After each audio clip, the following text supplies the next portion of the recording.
აღარ რეპრეზენტი გუჩაკი.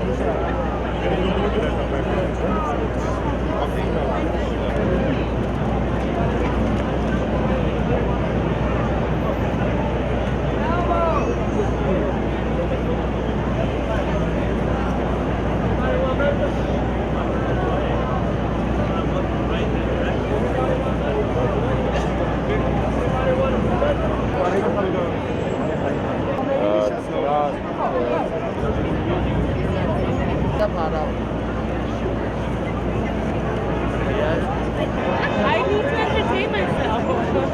Okay, good. No, it's awesome. Just like.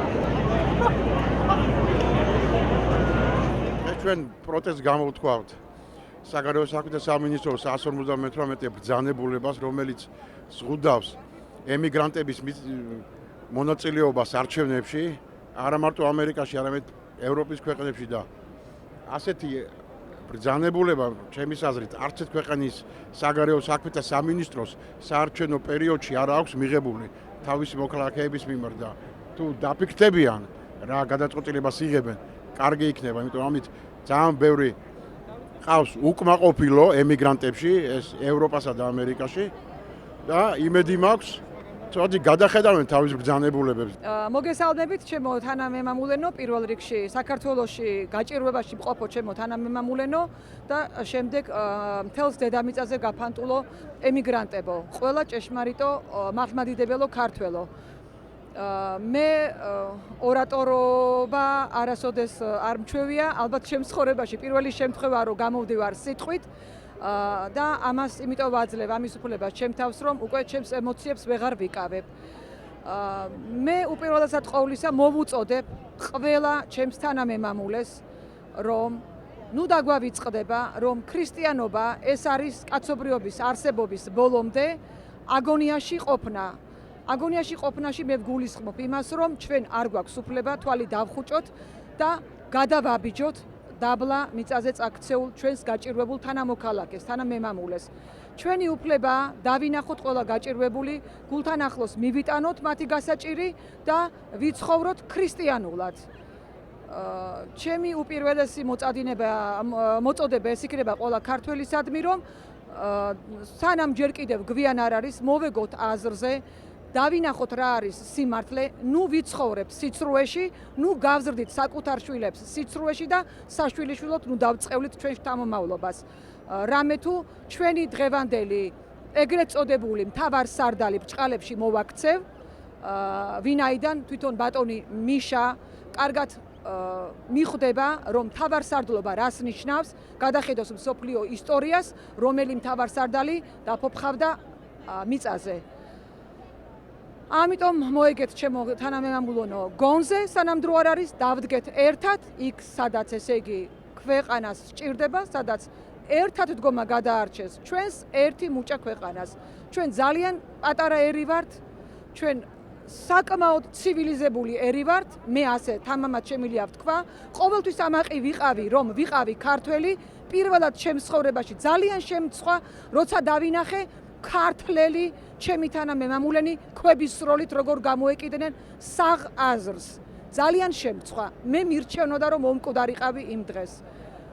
ჩემი ბოლო თხოვნა და ბოლო მოწოდება ჩემი ყველა თანამემამულისად მიქნება ის რომ დავდგეთ ერთად იქ სადაც ჩვენი ქვეყანა თხოვლობს, სადაც ჩვენ ქვეყანას უჭირს და ერთად ავიხდინოთ ჩვენი სანუკვარი ოცნება, თავისუფლება. მე პირადად ბავშვობიდან ვიყავი ძალიან მეამბოხე, ძალიან თავისუფალი სულის და ვერ ვიცხოვრებ ასეთ საქართველოში. მირჩევნია მოვკვდე უცხო ქვეყანაში, ვიდრე ჩამოვიდე და საქართველოში მონობაში ამომხდეს სული. უკაცრავად აღელვებისთვის და ყოველას სიკეთეს გისურვებთ. ჩვენ ქართველი ემიგრანტები ვაპოტეცებთ არა მხოლოდ ამდადგენელებას, რომელიც ხელს უშლის ათასობით და ასიათობით ქართველს მიიღოს მონაწილეობა არჩევნების საზღვარგარეთ, არამედ თავად კანონს. ჩვენ მიგვაჩნია, რომ კანონი, რომელიც ითვალისწინებს დავალდებულებს ქართულ ემიგრანტებს აუცილებლად დარეგისტრირდნენ საკონსულოებში, რათა მიიღონ მონაწილეობა არჩევნებში, არის უკანონო, არაკონსტიტუციური და რომელიც ეწინააღმდეგება ყოველგვარ ლოგიკის კანონებს. ჩვენ მიგვაჩნია, რომ ეს კანონი აუცილებლად უნდა გაუქმდეს და მიეცეს ყველა საშუალება ყველა ემიგრანტს, ვისაც გააჩნია თავისი ქვეყნის მოქმედი პასპორტი, ამ პასპორტის მეშვეობით მხოლოდ ამ საბუთით დარეგისტრირდეს საარჩევნო სიებში და მიიღოს მონაწილეობა არჩევნებში, ისე როგორც ხდებოდა ეს ადრე. ყოველგვარი შეფერხება, ყოველგვარი მცდელობა დააკავშირო არჩევნები, რეგისტრაციის პროცესს და თავად რეგისტრაციის პროცესი ითვალისწინებს რამოდენიმე საკმაოდ რთული საბუთის და პროცედურის გავლას და წარმოქმნას და ეს დადგენილებას, ბოლო დადგენილებას მით უმეტეს კიდევ უფრო ართულებს ამგვარი პროცედურის გავლას, ფაქტიურად ტოვებს 10,000-ობით ქართულ ემიგრანტს საარჩევნო პროცესის გარეშე.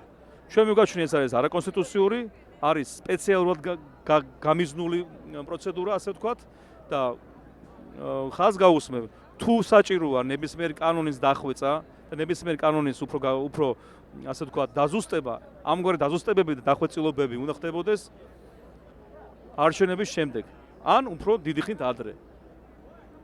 ჩვენ მივგაჩნია, რომ ეს დადგენილება რა თქმა უნდა გაუქმდეს და არა მარტო დადგენილება, არამედ ეს კანონი, რომელიც ავალდებულებს ყველა ემიგრანტს დარეგისტრდეს არჩევნებისთვის საკონსულოში. ეს ორი პროცედურა უნდა გაიყოს ერთმანეთსაგან და უნდა გაიმიჯნოს. ეს არის ჩვენი მოთხოვნა, ჩვენი ნააზრები და ვთვლით, რომ ეს არის სასწრაფოდ გასაკეთებელი. ამგვარი ქმედებები, ამგვარი ნაბიჯები, ამგვარი უდრო სრულიად დადგენილებები კიდევ უფრო აღრმავებს იმ ჩატეხილ ხიდს ქართულ ემიგრაციასა და სახელმწიფოს შორის, საქართველოს შორის, რასაც უნდობლობა ჰქვია. ამგვარი დადგენილებებით, ამგვარი ნაბიჯებით ეს ხიდი, ეს უფსკრული საქართველოს ხელისუფლებას, საქართველოს სახელმწიფოს, ქვეყანას და ქართულ ემიგრაციას შორის კიდევ უფრო ღრმავდება, კიდევ უფრო წვავდება ურთიერთობა და მინდა მოუწოდო ბატონ მინის თავი შეიკავოს ამგვარი ქმედებებისგან, ვინაიდან საკმაოდ უხერხულ მდგომარეობაში აყენებს ქართულ საკონსულოებს, რომლებიც ცდილობენ დროთა განმავლობაში აღადგინონ ეს გატეხილი ხიდი, აღადგინონ ის ნდობა, რომელიც არსებობს, უნდა იარსებოს ქართულ ემიგრაციასა და საქართველოს ინსტიტუციებს შორის საზღვარგარეთ, რასაც საკონსულო წარმოადგენს. ჩვენ დღითიდღე ვხედავთ თუ რაოდენ უადვილდებათ ცხოვრება სხვა ქვეყნის ემიგრანტებს საზღვარგარეთ, კერძოდ ამერიკის შეერთებულ შტატებში, თუნდაც შუა აზიის, თუნდაც ბალტიისპირეთის ქვეყნების წარმომადგენლებს, უკრაინის და ასე შემდეგ. მათი აქაური ყოფა გაცილებით უფრო ადვილდება და უფრო მარტივდება მათი აქ ლეგალური სტატუსის მიღება. და ჩვენ აბსოლუტურად საპირისპირო სურათს ვიღებთ ჩვენ შემთხვევაში. მე მგონია დროა ამაზე უფრო იფიქროს ქართულმა ხელისუფლებამ, ვიდრე კიდევ უფრო გაართულოს ჩვენი ყოფა საზღვარგარეთ და ჩვენი ცხოვრება ემიგრაციაში.